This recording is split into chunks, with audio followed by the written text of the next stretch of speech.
Gubernur Jawa Timur Khofifah Indar Parawansa menjalani pemeriksaan selama lebih kurang 8 jam oleh penyidik Komisi Pemberantasan Korupsi di Polda Jawa Timur Kamis 10 Juli 2025. Khofifah diperiksa sebagai saksi dalam kasus suap dana hibah bagi kelompok masyarakat dari APBD Jatim periode 2019 hingga 2022. Bagaimana hasil pemeriksaan tersebut dan bagaimana kelanjutannya? Pemeriksaan dimulai saat Khofifah datang pukul 9.50 waktu Indonesia Barat dan baru selesai pada pukul 18.20 waktu Indonesia Barat. Dalam keterangan usai diperiksa, Khofifah menyatakan pertanyaan yang dijawab terutama terkait penyaluran dana hibah.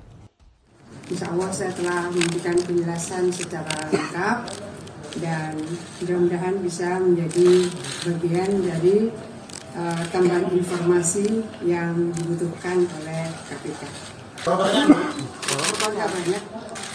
Jadi kalau struktur di OPD ya satu pertanyaan jawabnya banyak. Saya ingin menyampaikan bahwa semua proses penyaluran dana hibah oleh Pemprov sudah sesuai dengan prosedur. Itu ya kawan-kawan. KPK awalnya menjadwalkan pemeriksaan terhadap Khofifah pada 20 Juni 2025 di Gedung Merah Putih Jakarta. Akan tapi Khofifah tidak datang ke pemeriksaan itu. Ia beralasan menghadiri wisuda putranya di Peking, Cina. PLT Deputi Penindakan dan Eksekusi KPK Asep Guntur pada Kamis 10 Juli mengungkapkan pemeriksaan terhadap Khofifah untuk mendalami tugas pokok dan fungsi gubernur dalam pengelolaan APBD. Terkait pemeriksaan di Surabaya, Guntur memastikan hal ini merupakan bagian dari efisiensi dan efektivitas kerja tim penyidik KPK. Itu kita minta, kita kirimkan surat panggilan kepada yang bersangkutan. Kemudian yang bersangkutan mengirimkan surat bahwa saat itu tidak bisa menghadiri waktu itu dipanggil sini nih. Nah kemudian dari sana kebetulan juga tim saat ini sedang ada di sana gitu ya. Dan yang Ibu Gubernur juga bersedia di tanggal itu gitu. Jadi banyakkan tidak hanya ini, termasuk juga beberapa yang sudah ditetapkan tersangka itu diperiksanya di sana.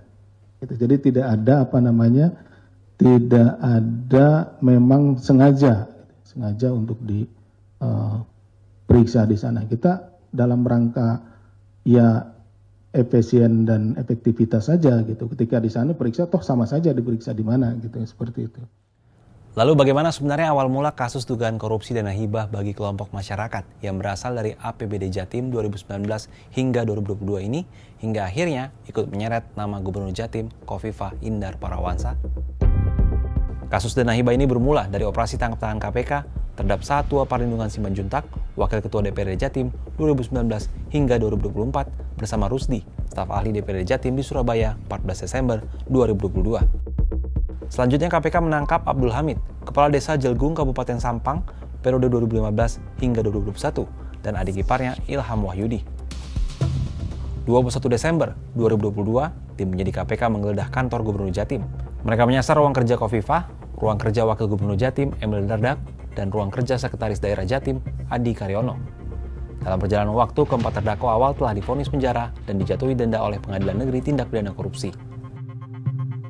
Hampir setahun dari vonis keempat terdakwa, KPK mengumumkan 21 tersangka baru pada 21 Juli 2024. 4 tersangka merupakan penerima suap, yakni Kusnadi, Amar Iskandar, Wakil Ketua DPRD Jatim 2019-2024, anggota DPR Anwar Sadat, dan Bagus Wahdiono, staf sekretariat DPRD Jatim. Penyidikan kasus ini kemudian terus berkembang, misalnya pada 15 Agustus 2025, kediaman mantan Ketua DPD Lanyala Mahmud Mataliti di Surabaya digeledah. Terkait pemanggilan Khofifah, Guru Besar Hukum Pidana Universitas Erlangga Nurbasuki Winarno menyebut pemanggilan dan pemeriksaan merupakan hal lumrah.